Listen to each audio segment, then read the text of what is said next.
Magandang araw mga kapanyero, welcome back po sa ating channel. Kung makikita nyo naman yung ating kapaligiran, nasa ibang lugar na naman tayo, di ba?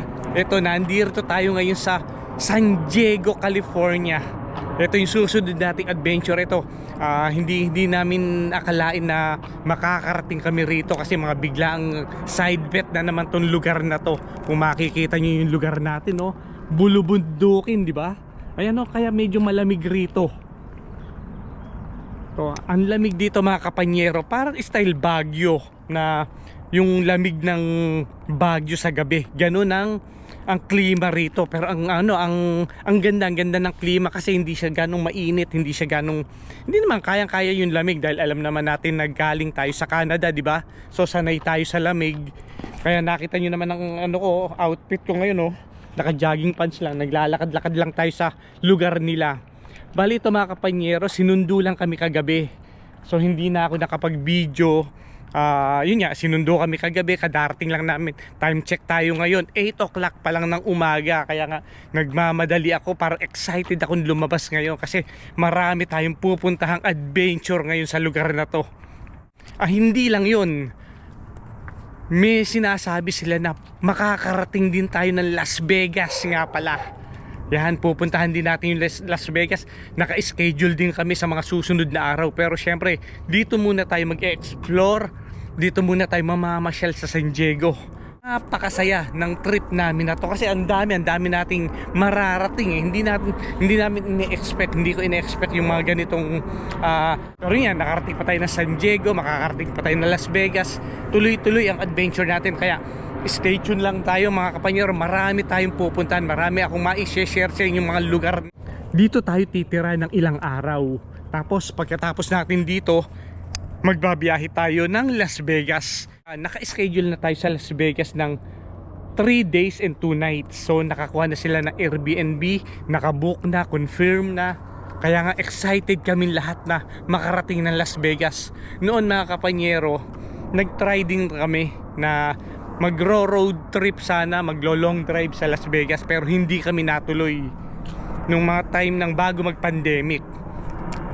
Kaya nga excited kami na napakasaya namin na makakarating din tayo sa Las Vegas. Kaya nga stay tuned lang. Kung bago ka lang sa ating channel mga kapanyero, huwag nyo naman kalimutan mag-subscribe. Pakipindot naman yung ating subscribe button para suporta sa ating channel. Yan.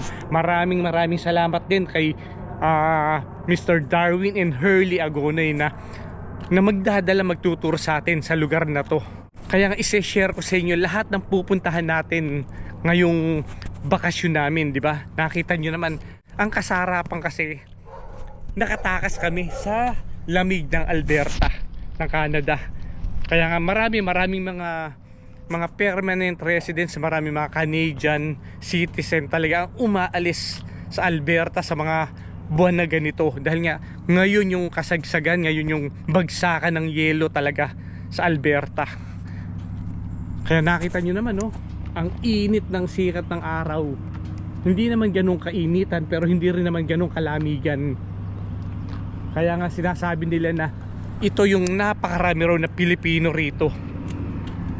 Siyempre yung mga Pilipino rito, hindi natin alam kung makakasalamuhan natin, makikita natin or makikilala natin, di ba? Dito naman sa abroad, napakasaya ng may makasama ka, may makilala ka na mga kababayan natin, di ba? Ganun naman.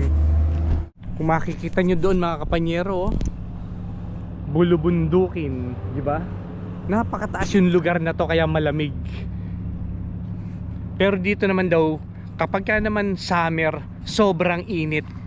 At itong araw na to, natapat tayo na kuhanan nila ng basura. Kaya lahat ng mga basura kaya pala maraming mga basura na nakalabas ngayon kasi tapunan pala ng basura ngayon yung mga nabubulok na basura. Sa Pilipinas sana maging ganito yung tapunan ng basura, di ba? Ayan ang galing.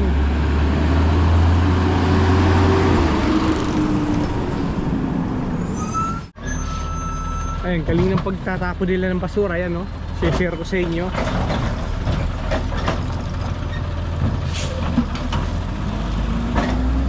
So So yung mga kinukuha ngayon mga kapanyero, yung mga nabubulok na basura.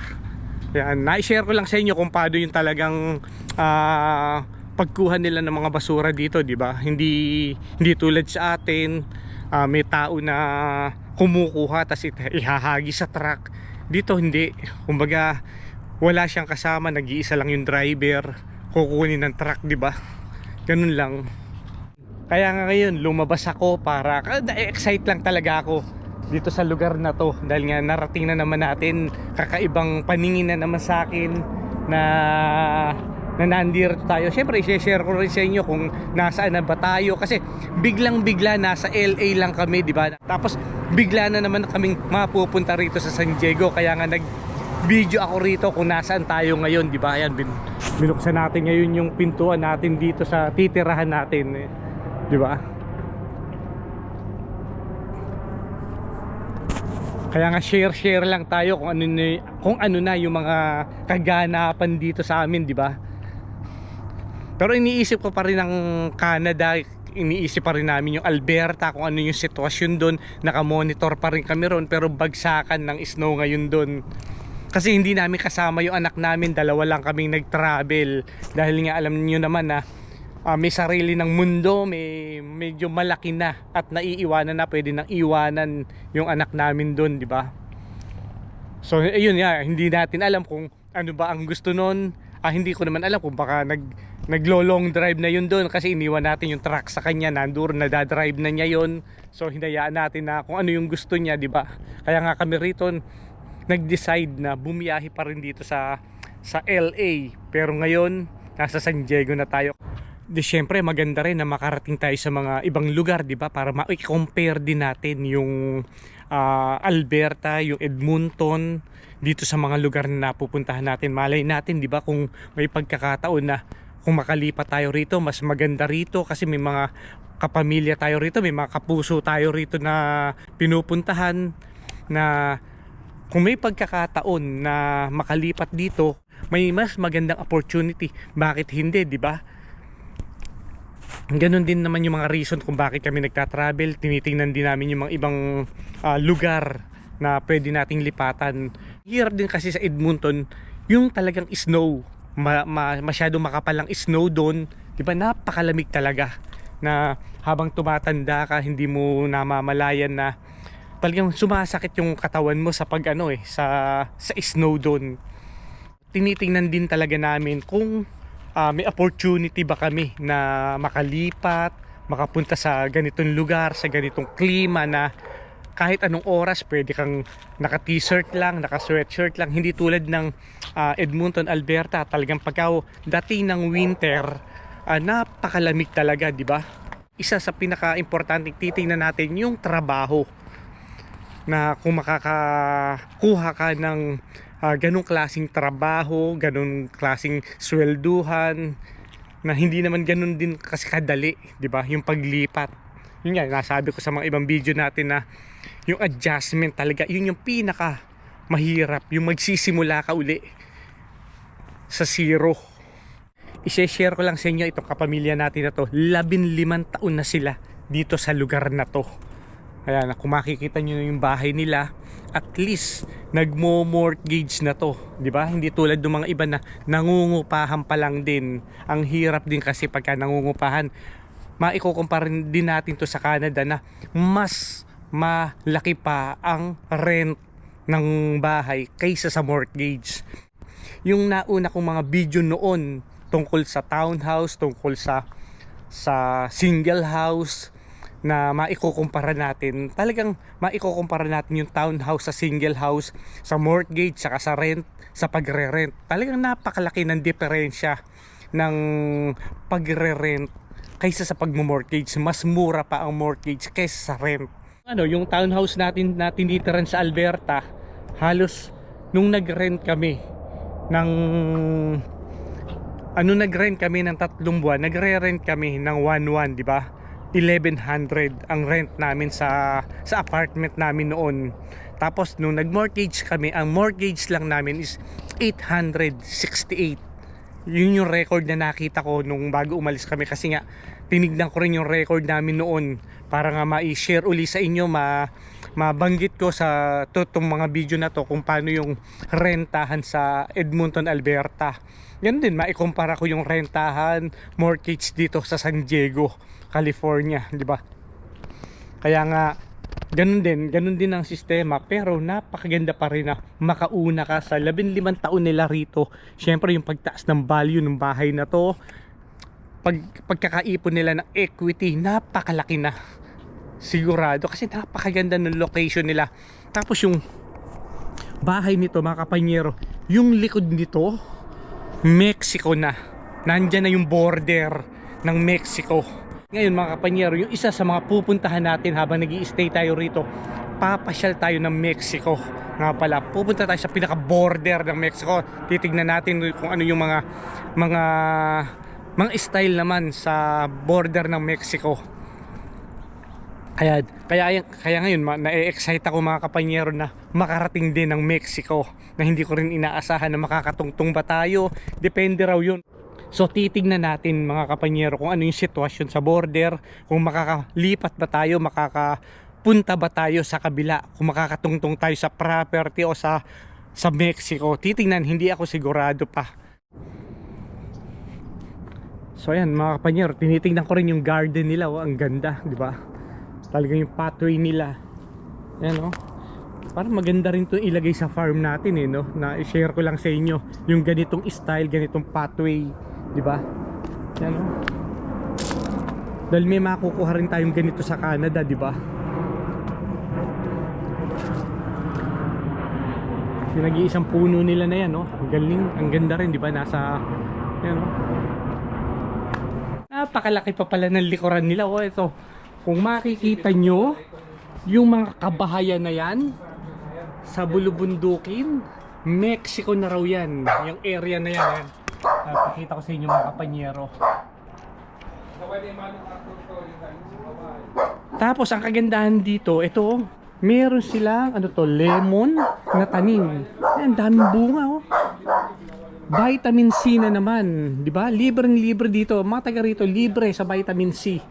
Ayan, oh. Ang daming bunga, di ba? Ayan yung orange, oh. Napakalaki pa nung area nila rito. Ito yung dito sila nagbabanding na pamilya or may mga bisita, dito sila nag-iihaw-ihaw. Yan, oh. At ang kanilang koleksyon, ang kanilang mga halaman, mga orchids, lahat to. Iba-ibang klase ng orchids. Ayan, oh. Ito mga kapanyero, parang in-extend na lang nila to. Sila na ang nagpagawa. Bali nung nabili nila yung bahay na to, ito hanggang dito lang daw to. Diba?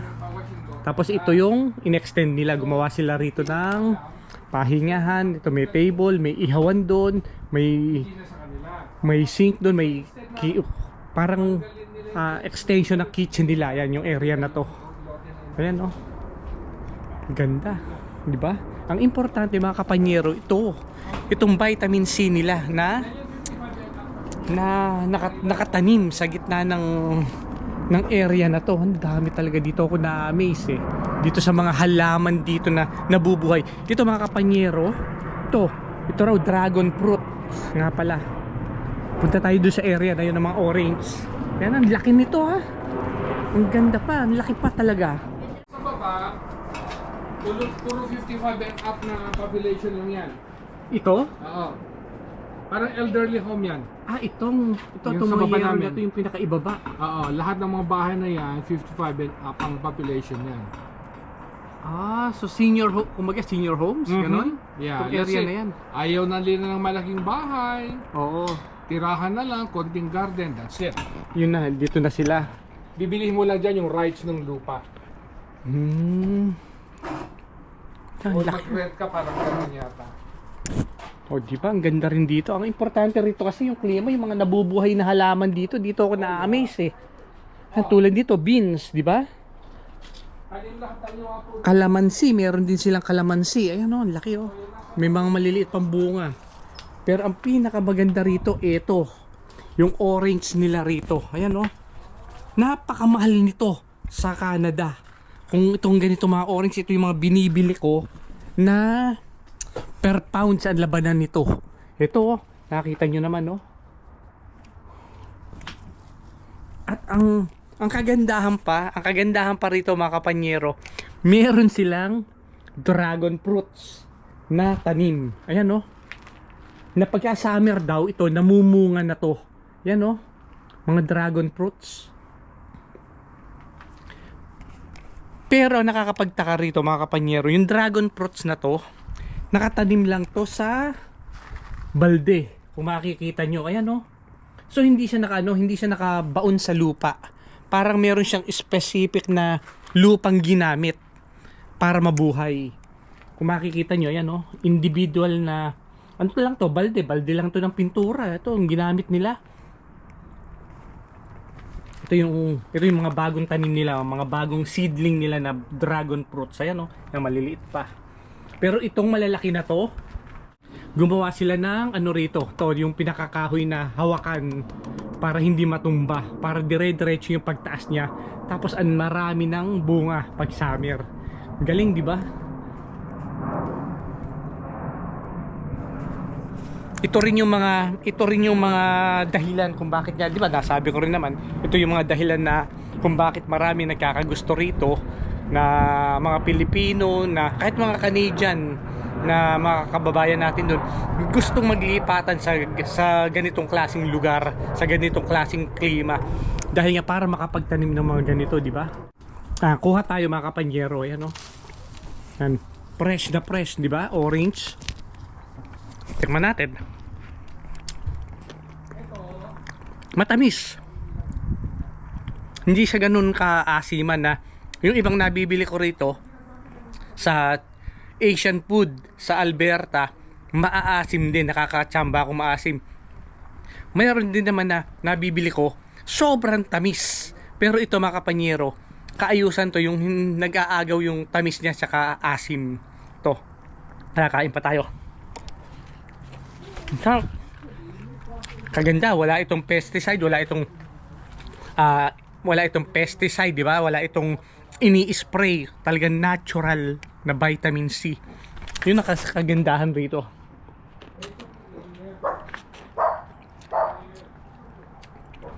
Tulad sa Alberta, ang libangan magtanim pagka summer. Pero ang kagandahan naman dito, all year round, di ba? Pwede kang magtanim ng mga ganito. Sa backyard lang to, di ba? Ito.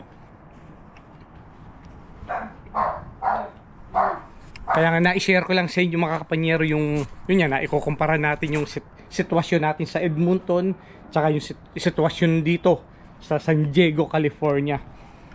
Ito. Yan.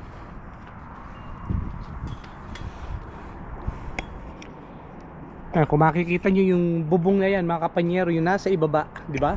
Yan yung senior homes na kung ayaw mo nang tumira sa inyong mga bahay, ibenta nyo na yung mga bahay nyo, pwede na kayong tumira dyan, pwede na kayong mag-rent dyan sa nursing home na yan para sa mga matatanda. Ang nakatira daw dyan 55 years old and above. Yan. Kung makikita nyo, dun tayo pupunta sa mga susunod na pagkakataon sa Mexico. Ayan, no? Yan yung pinaka border, nandyan daw. Kung makikita nyo, hindi lang ako, siyempre hindi naman natin alam kung eksaktong specific na borderline, di ba? Pero may mga kabahayan na dyan na, ayan na, yung Mexico. Tara, yan. Mga kapanyero, na-share ko lang sa inyo yung lugar nila, di ba? Ang laki. Yan, no? Ang mga aso nila, hinahabol na tayo. Yan, ang tatapang ng mga aso nila, pero ang gaganda, di ba? Kaya mga kapanyero, aalis na tayo, mag-adventure na tayo rito sa San Diego, California. Stay tuned lang. Maraming salamat. Hanggang sa muli.